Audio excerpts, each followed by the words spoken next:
Tu as ce rêve qu'on a de faire bouger les lignes de l'éducation nationale, où on est directement concentré sur aider les enseignants qui sont présents au quotidien dans les écoles, en les aidant un maximum. Et on a lâché petit à petit le côté réponse à l'éducation nationale, aller sur Paris, participer à des grandes réunions, etc. Et c'est deux manières de voir les choses, et je suis convaincu qu'il y a vraiment besoin des deux types de sociétés pour faire avancer les choses. Hello et bienvenue dans le Sens au carré, le podcast produit par EWEC qui te fait rencontrer les rôles modèles de demain.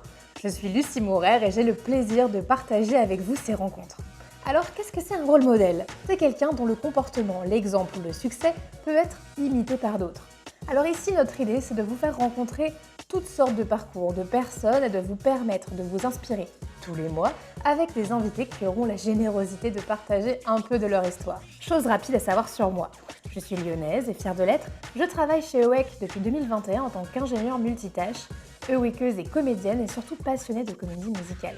Ici, je serai avant tout votre hôte pleine de curiosité. Alors c'est parti pour une bonne dose d'inspiration et bonne écoute.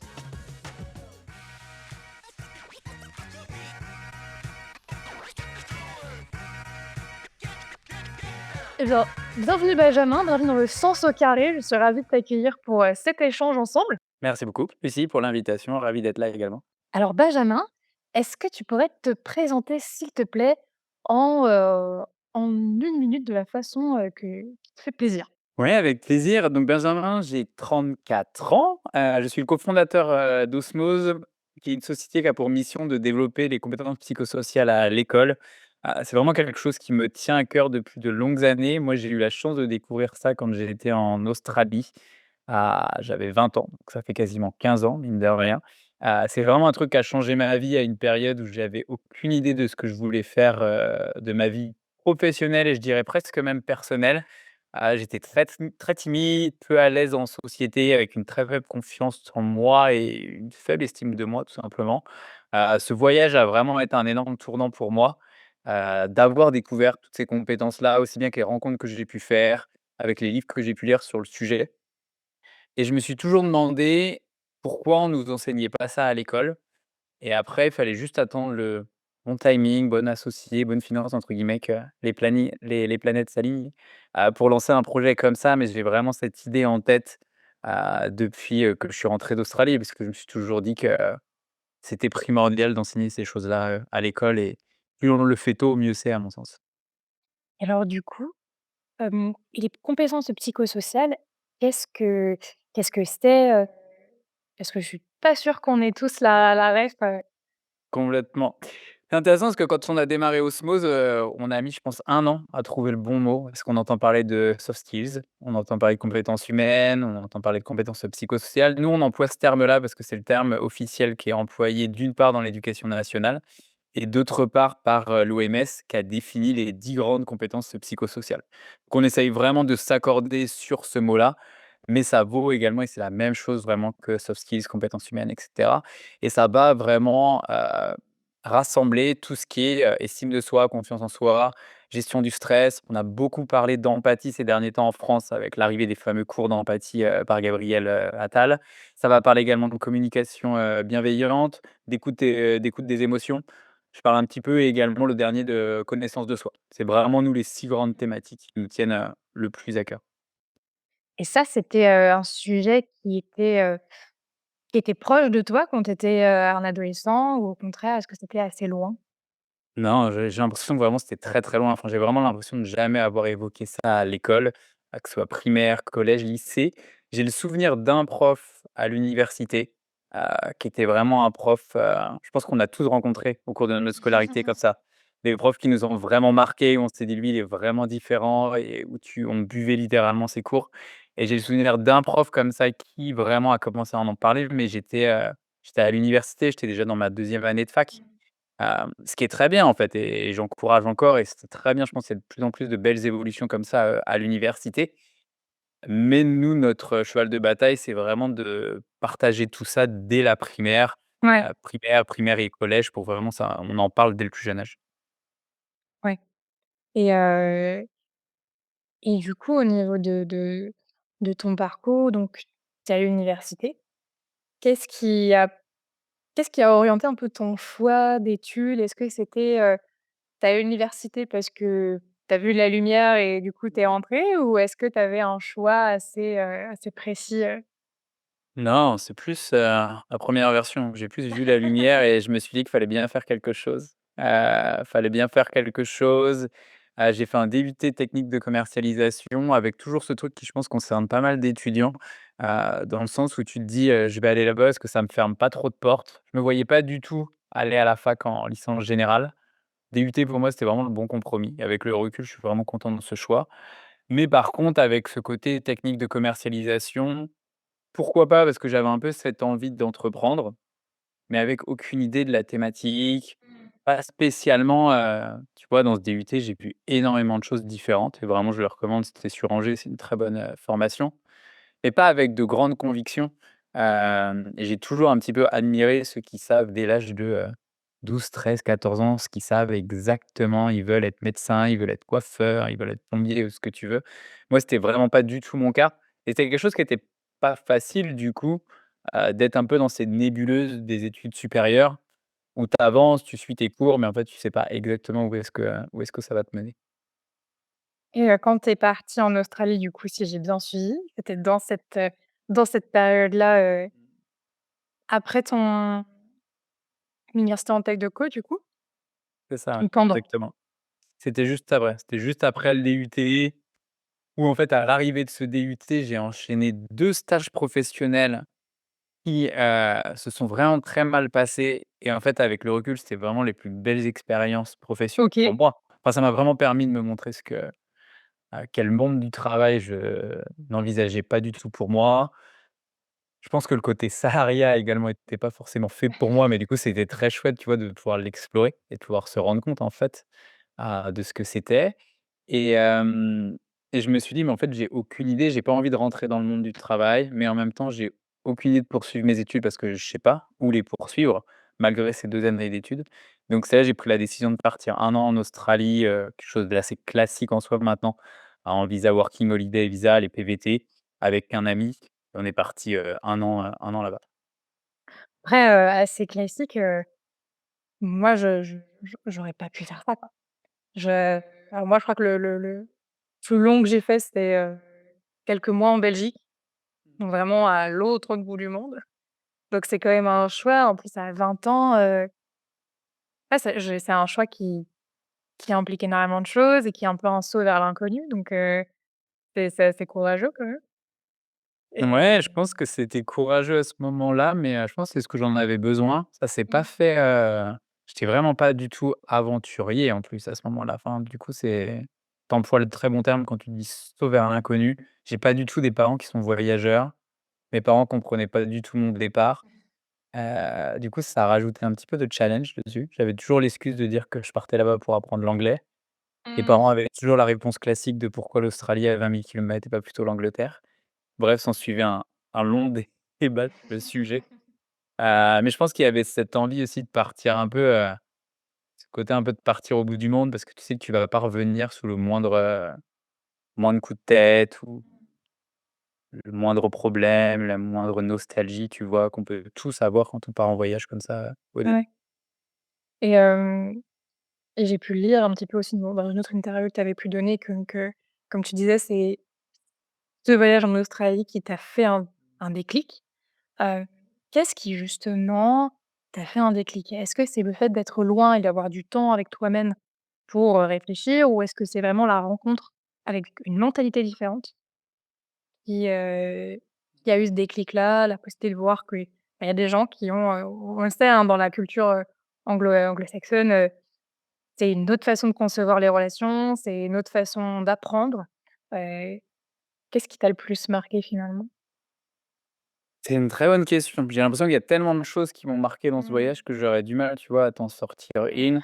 Heu Je pense que la première des choses, c'est d'avoir ce temps pour moi. On a acheté un van là-bas et on a fait le tour du pays en van et du coup, on avait OK. énormément de temps et c'est un truc tout bête, mais en fait, je me suis mis à lire, chose que je détestais avant, sauf que quand tu es des heures et des heures dans le désert, bah, en fait, hop, tu pas internet, t'as pas de télé, t'as rien du tout et je me suis mis à lire, donc en fait, je me suis mis à lire, Des livres que je dirais peut-être un peu maintenant, clichés, mais en même temps des très bons livres de développement personnel, de connaissance de soi, tu vois? S'ouvrir à ce genre de choses-là, auxquelles je m'étais pas du tout ouvert, auparavant et donc d'avoir tout ce temps-là, je pense que ça t'apprend à te connaître.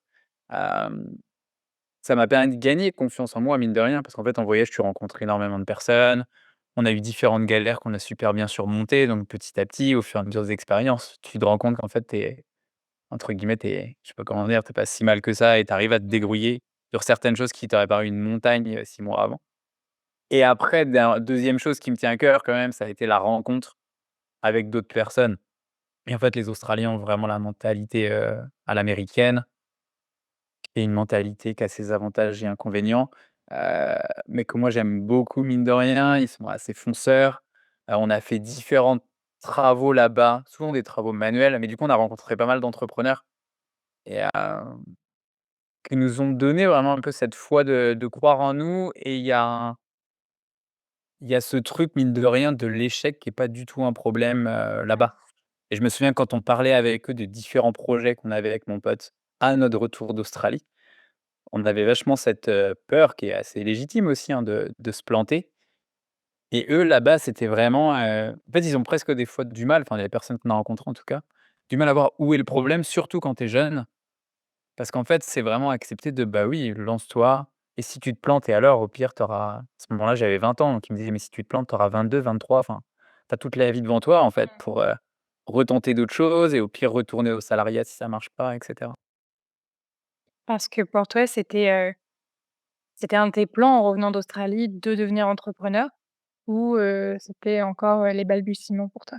Non, c'était clairement dans mes plans. En fait, comme je te dis, j'avais eu la chance, je dis vraiment la chance, tu vois, d'avoir eu 2 stages qui s'étaient mal passés et je me voyais pas du tout, aller en job de salarié. Après, je me sentais pas encore armé pour me lancer. Donc en fait, en rentrant, j'ai repris une licence pro sur, sur le marketing sur internet. Et en fait, c'était les tout débuts, tu vois? C'était 2011-2012.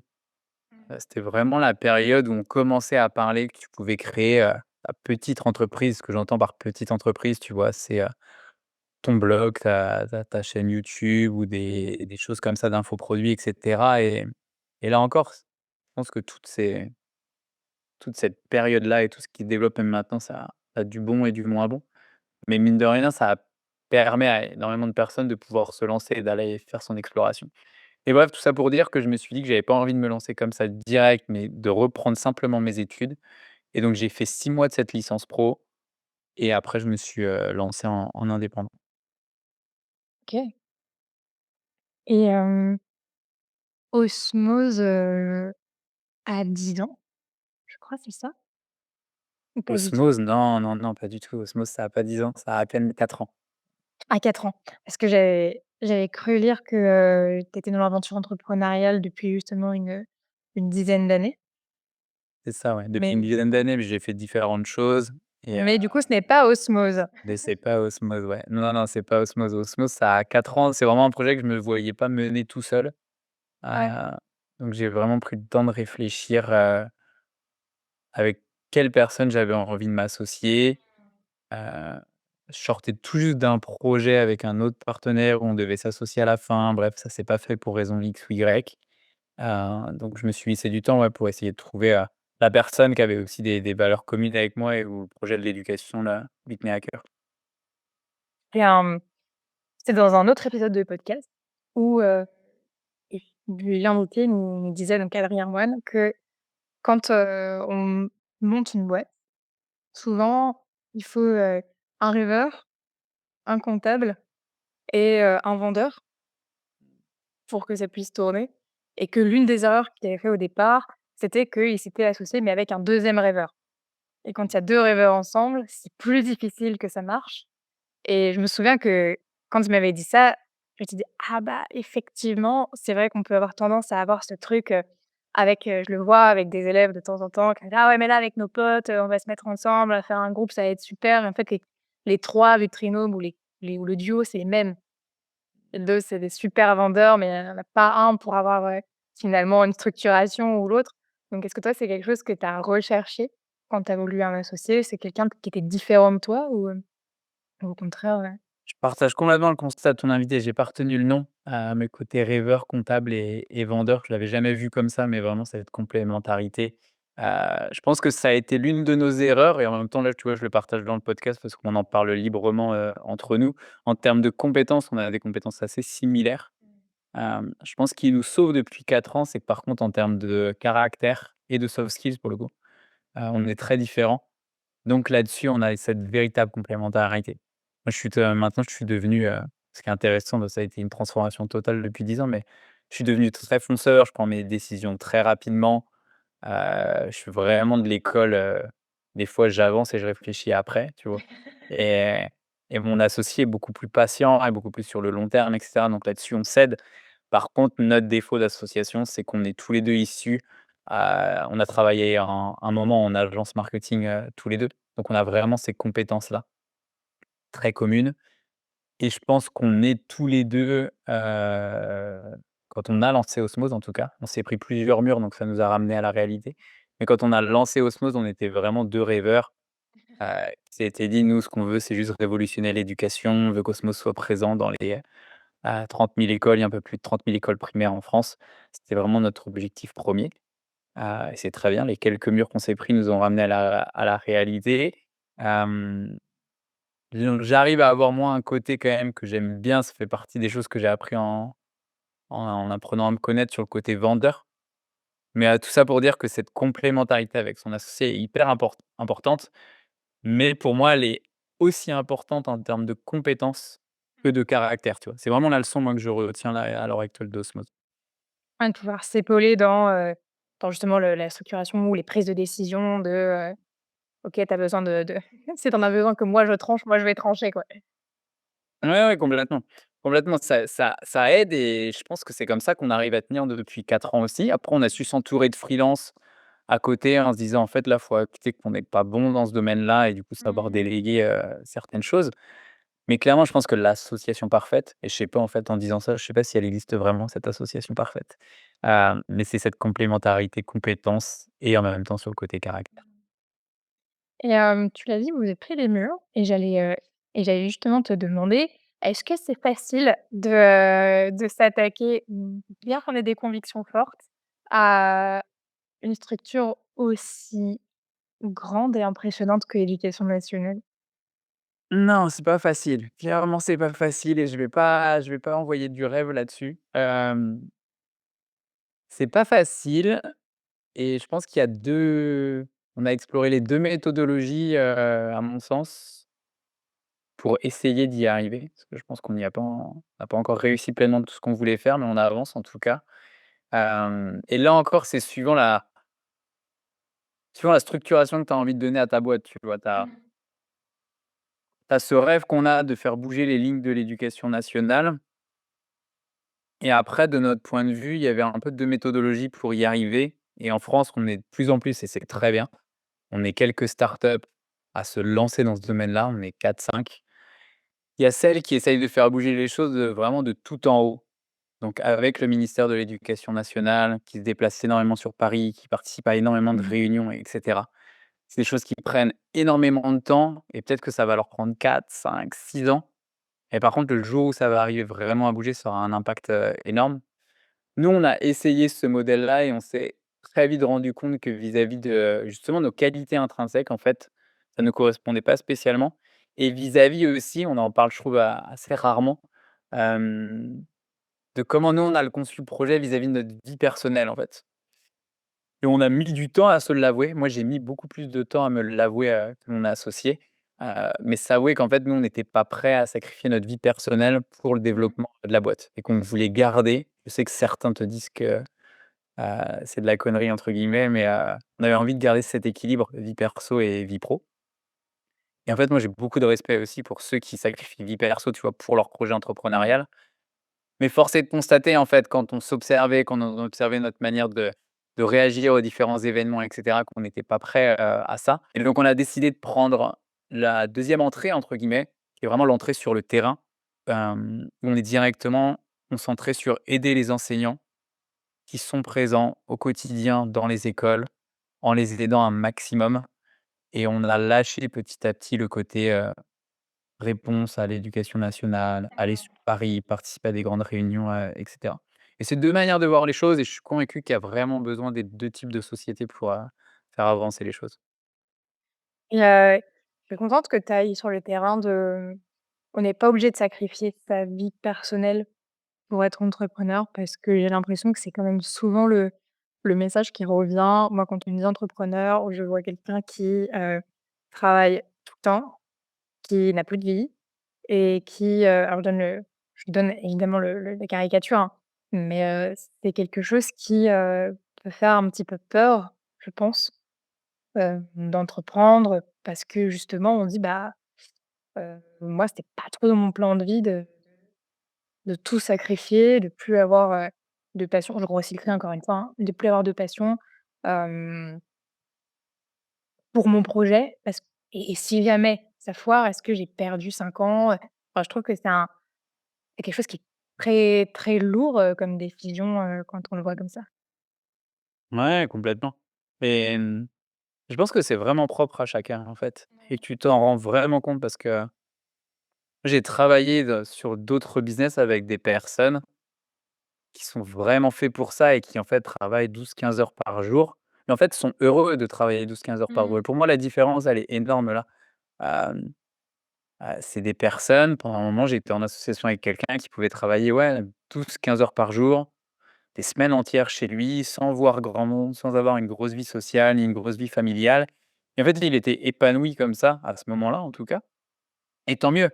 Moi, je me rends compte que si je fais ça une semaine, en fait, très rapidement, déjà rien que mon corps va me faire ressortir des trucs qui vont pas forcément aller et en fait, je vais être malheureux tout simplement et je pense qu'à un moment, il y a un peu, mon ego qui avait pris le dessus et en même temps, c'est bien d'aller explorer aussi les choses comme ça, de se dire: «Ah, j'ai envie moi d'avoir, cette, cette start-up où on va être plusieurs Mmh. salariés, où on va grossir, où on va aller lever des fonds et cetera».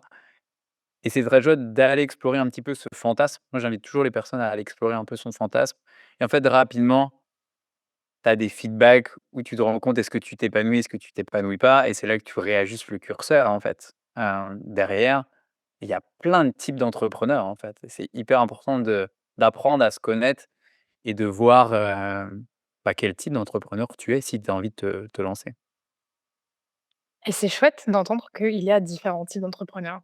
Qu'il n'y a pas que le profil, ultra, comment dire? Pas pas travaillomane, mais ouais, celui qui peut bosser pendant 15 heures par jour, moi je sais que j'en suis vraiment incapable, quoi. Hem, OK. Hem, donc Osmose, tu l'as pas lancé tout de suite. Donc cette envie d'aller vers, les compétences psychosociales, surtout pour les enfants, c'est pas venu tout de suite. Hem, Ça a été quoi ta première idée entrepreneuriale? Quelle est le la 1re chose où tu t'es dit: «Ah là, il y a peut-être quelque chose»? La première idée sur laquelle j'ai vraiment vécu, pendant 3 ans avec ce business-là, c'était de partager, je suis rentré d'Australie, en fait et j'avais qu'une envie, c'était de repartir en voyage. Pas forcément repartir en OK. voyage au long cours. J'étais vraiment fasciné par le voyage, par les rencontres. En fait, j'étais vraiment en pleine explosion parce que, j'étais passé de quelqu'un d'assez timide à, en fait, j'adore rencontrer de nouvelles personnes, j'adore explorer de nouvelles cultures et cetera. Donc un petit peu comme un drogué, tu vois, qui a envie d'y aller à fond et donc j'ai lancé un site web sur mes différents voyages, sachant que c'était en lien en plus, j'avais fait des études dans ce domaine-là pour apprendre à faire connaître un site internet.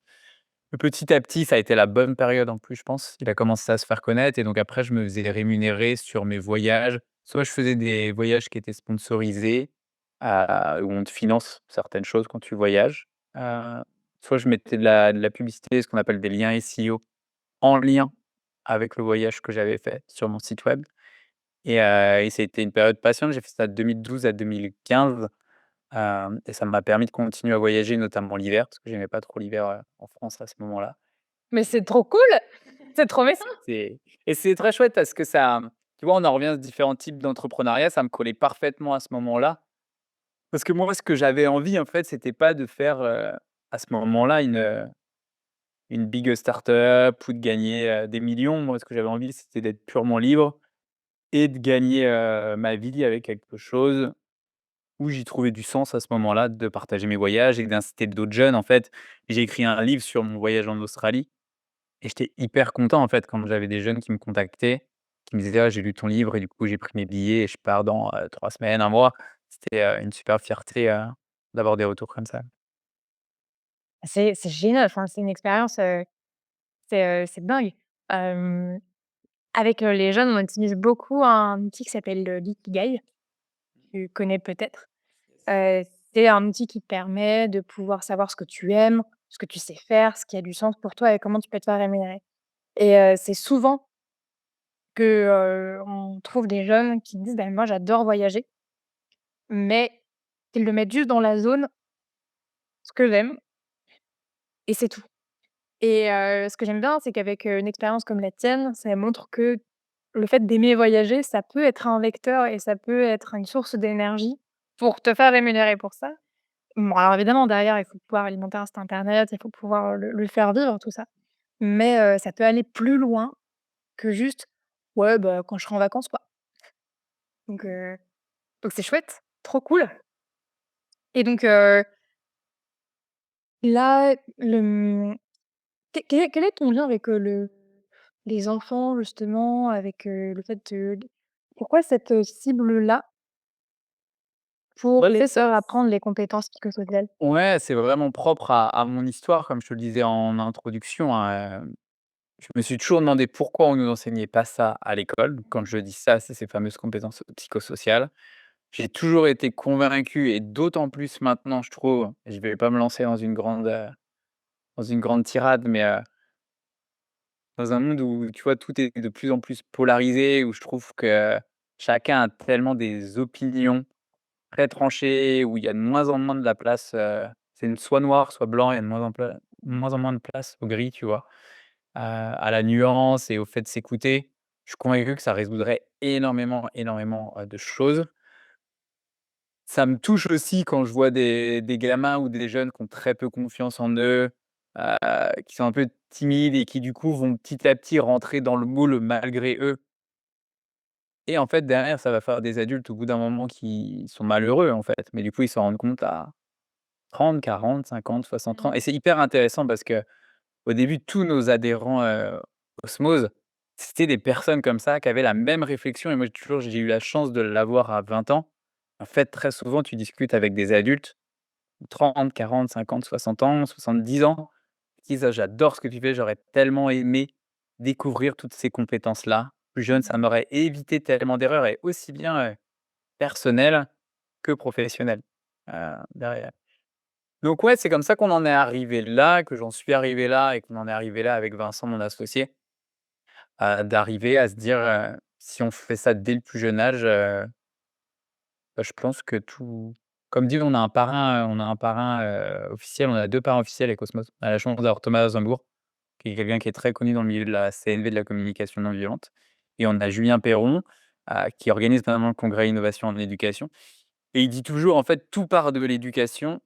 Et j'adore cette phrase parce que pour moi, ouais, tout part vraiment de l'éducation et pour le coup, là, c'est vraiment la partie rêveur, mais je suis ultra convaincu que si les enfants de maintenant, on leur apprend à mieux communiquer avec autrui, à avoir confiance en eux, apprendre à gérer leur stress quand ils ont des situations de stress, parce qu'on n'est pas non plus là pour, des fois, je trouve que c'est associé au monde un peu des bisounours dès qu'on parle de choses comme ça, mais pas du tout, en fait. On n'est pas là pour, édulcorer la réalité et en fait, il va se passer des choses qui vont des fois être assez dures à encaisser, mais justement, ça sert à ça, et d'apprendre, dernier truc et oui, et ce que vous faites très bien avec Awake, tout ce qui est connaissance de soi pour pas aller vers un métier par défaut, pas aller vers une vie par défaut, mais trouver vraiment quelque chose qui correspond. Et hem et quelle forme ça prend? Du coup, j'ai vu que vous aviez commencé par faire des kits qui étaient, pour le parent et pour l'enfant et que finalement, cette idée-là, ça a pas été la bonne formule. Qu'est-ce que pourquoi ça a pas marché cette forme-là? Alors que moi j'adore les box, hein, vraiment, si on m'offre une box à Noël, je suis fan. C'est chouette, je vois que tu as bien suivi l'histoire, donc je vais essayer de la résumer de manière très, très rapide, mais au début, on avait cette idée de vouloir toucher les enfants de manière générale. Il y en avait aussi bien les écoles que dans les familles et cetera, et on est plus parti sur les familles avec cette idée de box en se disant: «Bah, nous, c'est les livres qui ont eu un premier impact» et souvent, mine de rien, quand tu as une réflexion sur toi-même, tu passes souvent par un premier livre, c'est pas trop cher et mine de rien, ça te fait faire de belles réflexions. Et on s'était dit: «Ben, un livre pour les parents, un livre pour les enfants sur la même thématique et en plus dans la box, tu retrouves des activités à faire en famille». J'essaye de faire l'histoire très rapidement, mais force est de constater que ça a vraiment pas pris. Derrière, on a perdu énormément d'argent. On avait fait un premier prêt bancaire pour lancer les choses. Je pense qu'au bout de, à peine 6 mois, on était quasiment à court de trésorerie, hem, parce que les coûts publicitaires ont énormément augmenté, aussi. Donc il faut vraiment avoir des fonds de départ très solides et en plus de ça, on avait des retours où les parents manquaient très souvent de temps, en fait, pour lire le livre, pour faire les activités avec les enfants et en fait, on s'est rendu compte que de la manière dont on avait tourné nos activités avec les parents, pour le moment en tout cas, ça pouvait pas marcher comme nous on l'avait conçu. Je dis pas que ça peut pas marcher, mais nous, comme on l'avait conçu, en tout cas, ça pouvait pas marcher. Parce qu'en fait, avec ton enfant le soir, tu as plus envie de faire un jeu, un truc où tu vas rigoler, où tout le monde va se détendre en famille, que de t'attaquer sur un sujet sur la gestion du stress, tu vois? Et de le dire maintenant, ça me paraît être évident, mais sur le moment, c'était loin d'être, évident pour nous. Donc c'est pour ça qu'on a pivoté après sur les écoles et qu'on a tout passé, en ligne également. Et d'où l'importance des retours utilisateurs et d'être hyper attentif aux besoins des utilisateurs finaux et je vois souvent justement hem, des jeunes quand on les accompagne dans un peu leur univers, création d'entreprise, ils partent d'abord sur la solution et après ils disent: «Ouais mais ça, il y aura bien des gens pour l'acheter». Je suis là: «Ah non, pas tant». Donc hyper intéressant de savoir que ouais, faut ultra rester à l'écoute des finalement des gens qui vont l'utiliser et que les feedbacks, même s'ils semblent être des critiques, ce ne sont pas que des mauvais feedbacks, mais c'est plutôt les choses qui vont nous permettre de rebondir et de réajuster, un peu à l'australienne quoi. Les échecs, ne sont pas des échecs et donc du coup, vous avez lancé la campagne Ulule, vous avez lancé ce projet quand? Donc parce qu'il y a une campagne Ulule, je pense que Benjamin, tu vas revenir dessus. Ouais, là, carrément. On a lancé donc la campagne Ulule qui se termine vendredi. Donc on est vraiment là sur la grosse, dernière ligne droite qui est tout simplement un manuel scolaire pour, les enseignants. Parce qu'on s'est rendu compte que la bibliothèque a quand même été accessible avec toutes nos activités à plus de 1 300 écoles. Donc c'est très chouette et là, on commence à avoir trouvé vraiment le bon modèle et on se rend compte que beaucoup d'enseignants aiment encore le côté papier et c'est beaucoup plus simple de pouvoir feuilleter avec un manuel et cetera. Donc c'est pour ça qu'on a passé pas mal de temps à rassembler, toutes ces activités-là au sein d'un manuel et on n'a surtout pas voulu faire les erreurs qu'on avait pu faire, au début. Plutôt que de le lancer bille en tête en disant: «C'est sûr, c'est le manuel qui fonctionne», je trouve que la campagne Ulule est un excellent moyen pour pouvoir tester justement ton produit et voir l'emballement qu'il y a. Et surtout, on a vraiment mis énormément d'importance sur une campagne Ulule. Tu te dis toujours que je vais arriver avec mon premier cercle, amis, proches, famille, à, atteindre mon objectif et ce qui avait été notre erreur quand on avait lancé les box et en fait, ça, c'est une énorme erreur. Enfin, moi qui j'aurais plein de leçons sur les campagnes Ulule à partager, mais c'est vraiment la première. C'est qu'en fait, le retour de ta maman, de ta tante, c'est vraiment les pires retours, en fait. Parce qu'en fait, ils te diront toujours que c'est génial ce que tu es en train de faire et que c'est super intéressant et toi, sur le coup, tu te rendras pas trop compte parce qu'en fait, tu réussiras ton objectif, Ulule, mais en fait, c'est pas du tout ton client. Donc en fait, entre guillemets, «son feedback», il vaut pas grand-chose, tu vois? Même s'il fait toujours plaisir, mais d'un point de vue marketing, il vaut pas grand-chose et donc tout ça pour en revenir sur cette campagne-là, on est hyper fiers là d'avoir vraiment, bien battu notre objectif, tu vois? On est à l'heure où je parle, on est à plus de 160, mais c'est uniquement des enseignants, c'est uniquement des professionnels de l'éducation. C'est uniquement des personnes qui l'ont acheté parce qu'ils en ont entendu parler, parce qu'ils l'ont vu dans une école, parce que c'est des enseignants qui l'ont déjà, qui en ont parlé. On a été faire un salon où il y avait plus de 500 enseignants. On a été en rupture de stock au bout d'une journée, donc j'ai eu les feedbacks concrets des enseignants, tu vois? Et ça, c'est vraiment la plus belle leçon, c'est de Mmh. se concentrer sur, sa cible plutôt que de juste vouloir remplir son objectif Ulule, ce qui est très cool aussi pour se, lancer. Mais si vraiment tu veux t'en servir par la suite pour commercialiser ton produit, bah, c'est important que tu saches que la personne qui l'a acheté, c'est vraiment ta cible derrière, quoi. Trop cool, j'ai plein de questions. Hem, donc vous aviez une bibliothèque en ligne qui était accessible pour, les enseignants, qui regroupait que tous les enseignements que vous aviez à transmettre par rapport aux compétences psychosociales. Parce que donc si je comprends bien, les enseignants sont souvent, voire tout le temps en demande d'objets concrets et en demande de formation sur ces sujets-là, parce qu'ils connaissent le besoin de leurs élèves, mais souvent, ils se confrontent au fait qu'ils sont trop peu formés ou à une insatisfaction par rapport, aux outils qu'on leur donne. Donc la bibliothèque Osmose permet de combler ça. Mais du coup, comme tu le dis, il manque le papier et donc quand on lance une campagne Ulule, comment ça se passe? Est-ce que tu crées un premier prototype que tu mets à disposition et que les gens peuvent acheter sur Ulule, c'est ça? Ou ça se passe autrement? Ah bah, l'idée, en fait, c'est que, tu vois, nous, notre campagne, on l'a lancée début novembre. Tu fixes toujours un objectif. Nous, en l'occurrence, le premier objectif, c'était d'en vendre 200. OK.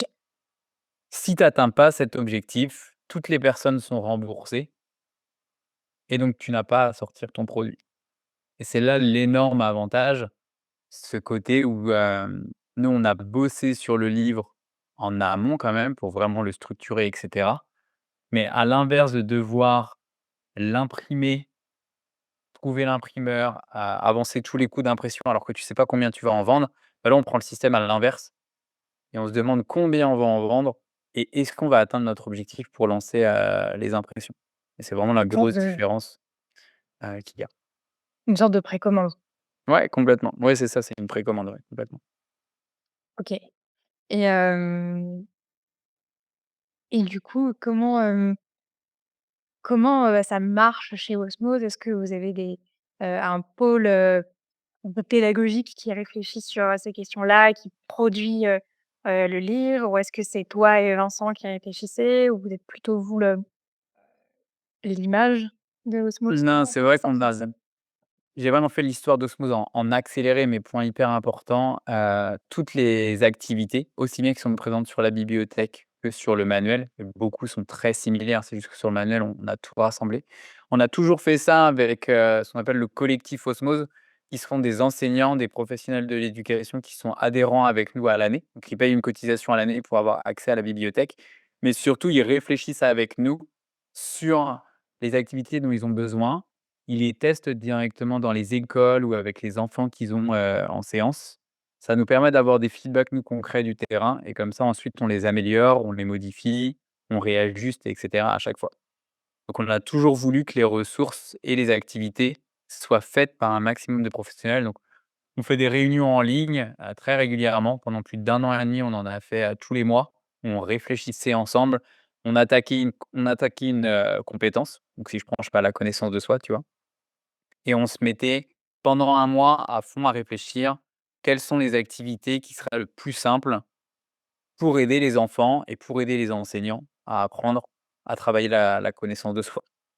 Ensuite de ça, quand on les avait, les enseignants pouvaient aller la tester, on avait des retours et puis on améliore et ainsi de suite comme ça. Et trop cool. Et j'ai une question un peu bête, mais est-ce que vous avez des retours des enfants sur, est-ce qu'ils aiment bien? Ouais, on n'a pas des retours d'enfants directement, on a les enseignants qui font l'intermédiaire, tu vois? Et je OK. pense que ça, c'est le truc qui me nourrit le plus, à chaque fois. Hem, Aussi bien, en fait, ça me nourrit, en fait, quand c'est positif ou même négatif parce que les enfants, ils ont cet avantage, je trouve, qui est génial, qu'on perd un petit peu à l'âge adulte, c'est qu'il y a pas de filtre, en fait. Ah Donc non, tu non. sais, en fait, direct, tu vois? Tu sais quand ça leur plaît et tu sais quand ça leur plaît pas et donc c'est pas nous, on n'est pas en contact direct avec les enfants, mais du coup, c'est les enseignants qui nous disent directement, heu: «C'est génial, toutes les activités, là, on fait vraiment mouche» et ils sont à fond concentrés. Des fois, on a quelques vidéos, quelques photos. On est souvent un peu bloqué par le droit à l'image, mais on en a quelques-unes. Donc c'est très chouette et d'autres moments, où les enfants ont pas du tout accroché, et eux essayent de voir avec eux pour qui, pourquoi et ils nous font, les feedbacks directement. Ah mais ça, je pense que c'est les meilleurs, bêta-testeurs, hein. Donc, bêta-testeurs, c'est les personnes qui testent en premier er les éléments et ça, les enfants, ça ça ne trompe pas. OK. Complètement. C'est quoi un petit peu, qu'est-ce que tu imagines pour Osmose? C'est un peu la question un peu plus compliquée. Qu'est-ce que tu imagines pour Osmose, d'ici, 2 ans, 3 ans? Ça serait quoi ton rêve pour cette aventure? Et qu'est-ce qui t'inspire pour ce rêve-là? Bah, notre grand rêve, en fait, avant tout, c'est de continuer à toucher un maximum d'écoles. Tu vois, on a toujours eu en target ce grand rêve de il y a 30 000 écoles primaires, en France. À l'origine, Osmose, c'était vraiment focus primaire. Maintenant, c'est ouvert un petit peu sur le collège et là, tu vois, le manuel scolaire qu'on sort, il est vraiment dédié aux enseignants de cycle 2 et 3. Donc on est Mmh. vraiment CP, CM2. Hem, mais surtout que les enseignants arrivent à le prendre en main et même si, en fait, ils mettent en place juste une activité du manuel une fois par mois, j'aurais vraiment le sentiment qu'on est en train d'accomplir, ce pourquoi on a créé Osmose, tu vois? Je pense qu'on n'aura jamais terminé de sensibiliser des écoles, mais nous, on se rend compte qu'il y a une belle différence entre l'enseignant qui a plein d'envie, plein d'ambition, qui va acheter notre manuel et pour nous, l'étape d'après, c'est qu'il ait utilisé ce manuel et qu'il ait mis en Mmh. place les activités. Et très souvent, il y a une belle marge, mine de rien, entre les 2. Et ce qui est complètement normal, mais ce qui est vraiment notre gros challenge, à l'heure actuelle. Donc tu vois, je pense que plus que j'ai démarré, tu vois, par me dire: «J'ai envie d'aller toucher ces 30 000 écoles», mais je pense que si tu me dis: «Dans 2 ans, c'est quoi ton idéal?» bah, je préfère qu'on ait touché, 10 000 écoles peut-être, mais que tu en aies, 80 qui utilisent les activités une à 2 fois par mois, même si c'est des toutes petites choses. Parce qu'en fait, des fois, on a des retours qui sont génialissimes ou des enseignants, bah, n'y croient pas trop, en fait, faut dire ce qui est. Des fois, c'est compliqué de mettre une activité en place sur la communication bienveillante, c'est plus facile. De mettre en place un exercice sur le français, les mathématiques, tu as le retour concret direct. Mais c'est vraiment les plus beaux retours qu'on a d'enseignants qui ont mis en place une petite activité au bout d'une demi heure et qui se rendent compte que les semaines d'après, dans les cours d'école, les enfants se parlent un petit peu mieux. C'est pas magique, je veux vraiment pas vendre le côté, magique parce que tout ça, c'est un process qui est quand même, assez long. Hem, mais je vois la semaine dernière, je discutais avec une enseignante qui m'a dit, «J'ai vu l'enfant dire à son pote: "Tu es vraiment trop nul au foot"» et qui s'est auto-corrigé et qui a dit: «Ah non, c'est vrai, comme on a vu, faudrait plutôt que je te dise: "Bon, tu es en train de t'améliorer, mais il y a encore une petite marge de progression"». Et c'était drôle parce que c'était une école où ils se parlaient super mal les enfants et c'est des petits exemples tout bêtes comme ça. Ils montrent que, bah, les enfants, ils ont des petits déclics comme ça, petit à petit et ça, c'est vraiment la plus belle, des récompenses et ouais, pour répondre à ta question, tu vois, c'est vraiment ça qu'on a envie. C'est de voir que de plus en plus, les enseignants se sont convaincus, passent à l'action, notamment en achetant le manuel ou en accédant à nos ressources, à la bibliothèque, mais surtout mettre en place les choses. OK. Et là, on est souvent confronté à des enseignants un peu plus supérieurs et je vois la question qu'ils pourraient me poser si je leur parle de ce manuel, c'est: «Et ça met combien de temps à maîtriser un atelier?» Et combien de temps à maîtriser? Ouais, combien de temps entre le moment où je l'ai acheté et le moment où je peux le mettre en place? Faut une formation pour ça? Mmh, ouais, c'est intéressant. Moi, je répondrais que c'est très rapide, en fait, parce que le manuel, il est fait sous forme de séquences pédagogiques. Les enseignants en primaire, ils fonctionnent sous forme de séquences pédagogiques. Donc, ils se font leur programme sur, les 3 prochains mois, ils vont travailler ça et ça et ça. Ça, c'est vraiment ce qu'on aurait envie que tous les enseignants mettent en place. Force est de constater que tu as la réalité du terrain, que les enseignants, ils sont sollicités de plus en plus par les parents, par les inspecteurs de l'académie, par les collègues. Ils ont pas forcément beaucoup de soutien sur cette, thématique-là. Donc nous, ce qu'on les invite, c'est dans le manuel, il y a des activités qui prennent 15 minutes, pas plus.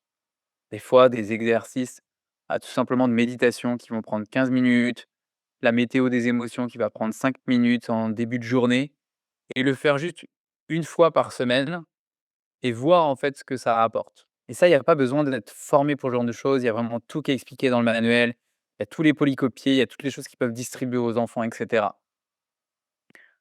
De démarrer avec ce avec quoi on se sent à l'aise, même si c'est juste une petite activité, de voir les résultats, puis peut-être se dire: «Bah, en fait, le mois prochain, j'irai explorer pas une mais 2 activités. Puis le mois d'après, j'irai pas explorer 2 activités mais 3, 4 et monter crescendo, comme ça. Parce que oui, c'est sûr que le manuel scolaire, tu le fais pas d'un coup comme ça, en 3 mois et suivant où tu es rendu toi-même dans tes apprentissages, faut savoir que nous avec la bibliothèque Osmose, on fournit aussi des formations e-learning qui sont faites uniquement par des enseignants-chercheurs sur le domaine des compétences psychosociales. Pour que les enseignants puissent aussi, s'ils ont l'envie de prendre ce temps-là, aller un petit peu plus loin, dans leur formation, en plus. OK, trop cool, merci. Hem, il y a une question que j'aime, beaucoup poser, hem, pour ce podcast, c'est, vu qu'on recherche, à mettre en lumière les rôles modèles de demain, hem, quels sont toi des parcours, peut-être que si tu en as en tête, qui t'ont inspiré ou qui continuent de t'inspirer dans ton aventure entrepreneuriale ou même en tant que benjamin? Mmh. Je vais te donner celui qui me vient en tête de manière, intuitive. Je pense que je suis un peu biaisé parce que j'ai vu un post pour tout te dire de lui, sur LinkedIn dans la journée. Mais, c'est un mec qui m'a toujours méga inspiré, que je connais pas personnellement, qui s'appelle Mathieu Dardaillon, qui est le, créateur de Ticket for Change et qui est vraiment aussi bien le mec, mais le mouvement qui m'a fait découvrir le côté entrepreneuriat social et ce côté entrepreneuriat, qui a un véritable, objectif et en fait presque avant, je sais pas si c'est parce que je pense que vraiment les 2 doivent être liés, mais, qui met autant de place en tout cas à la rentabilité, le chiffre d'affaires, qu'au sens et à ta contribution sociale qu'on va apporter. Et c'est quelqu'un que je continue de suivre. Son livre, je sais qu'il est en train d'écrire là un nouveau livre, mais son livre Ticket for Change qui est, je trouve un must à lire en termes de connaissance de soi. Je sais pas si tu l'as lu, mais je le trouve génialissime avec tous les exercices qu'il propose. Je ne l'ai pas lu, mais Awake est directement issu du Ticket for Change Tour, 2016, je crois. Donc on a beaucoup d'influence, de Mmh. Ticket, Awake. Ouais, je trouve que grâce à eux, tu vois, il y a plein de projets comme, le vôtre et d'autres projets dans d'autres thématiques, hein, autres que l'éducation, qui sont sortis et ils répondent à un vrai besoin, tu vois? Il a vraiment répondu à un vrai besoin de cette nouvelle génération. Je m'inclus dedans, tu vois? Je pense depuis 10, 15 ans, heu, où on a envie d'entreprendre, mais on a envie aussi d'apporter de faire notre colibri, en fait, de faire notre part tout simplement et de voir que, on contribue un peu à un monde meilleur, à notre échelle tout simplement, en étant un peu réaliste et en se disant qu'on va pas non plus tout changer du jour au lendemain, mais simplement d'apporter notre contribution. Donc ouais, j'admire vraiment, ce qu'il fait et les différents textes qu'il écrit régulièrement, donc c'est un bel exemple, je trouve. OK. Bah, trop cool, merci beaucoup Benjamin. On arrive, à la fin de cet épisode. Comment est-ce qu'on peut suivre Osmose, participer à Osmose, après la campagne, Ulule? Du coup, nous sommes, le 26 novembre aujourd'hui. Ce podcast va sortir le 27 novembre. Il vous restera donc un jour si vous voulez participer à la campagne Ulule et comment est-ce qu'on peut suivre vos actualités? Alors notre site web, c'est tout simplement osmosebox.com parce que notre début était avec une box et qu'on n'a pas encore le nom de domaine Osmose tout court. Bref, donc je tiens à le préciser parce que souvent ça fait de la confusion, c'est osmosebox.com. On est présent après à peu près sur tous les réseaux sociaux. Et moi, je publie à titre personnel sur LinkedIn, en mon nom propre. Souvent, je partage un peu les dessous aussi de d'Osmose. Donc Benjamin Planche, tout simplement, sur LinkedIn. Vous retrouvez un petit peu les coulisses, justement, de l'entrepreneuriat que j'aime bien, partager. Mais le site web où il y a toutes les infos, nos différentes offres et tout ce qu'on fait, osmosebox.com, tout simplement. Bah, j'étais ravie de partager ce moment-là avec toi et de partager ton aventure de rôle modèle, pour, le podcast 500 carrés. Je te remercie d'avoir accepté mon invitation. Merci beaucoup, Lucie. À très bientôt. Merci. Merci beaucoup d'avoir écouté cet épisode, j'espère qu'il vous aura plu et j'espère surtout qu'il vous aura inspiré. Vous l'aurez compris, on peut tous devenir le rôle modèle de quelqu'un et on peut tous inspirer quelqu'un autour de soi. Alors continuez à cultiver votre unicité, continuez à cultiver ce qui vous plaît et ce qui vous intéresse et surtout, partagez-le. Si vous avez aimé cet épisode, n'hésitez pas à le partager, n'hésitez pas à l'écouter, le réécouter. Si vous avez aimé cet épisode, n'hésitez pas à laisser un commentaire ou lui mettre une bonne note sur votre application de podcast, c'est important. Et surtout, vous pouvez nous rejoindre sur nos réseaux sociaux, Instagram BeAwake, on est aussi sur TikTok, BeAwake, et sur Facebook, LinkedIn. LinkedIn, c'est là où vous pourrez retrouver des articles de blogs qui sont sur notre site internet. Donc je vous souhaite une très bonne journée et à bientôt.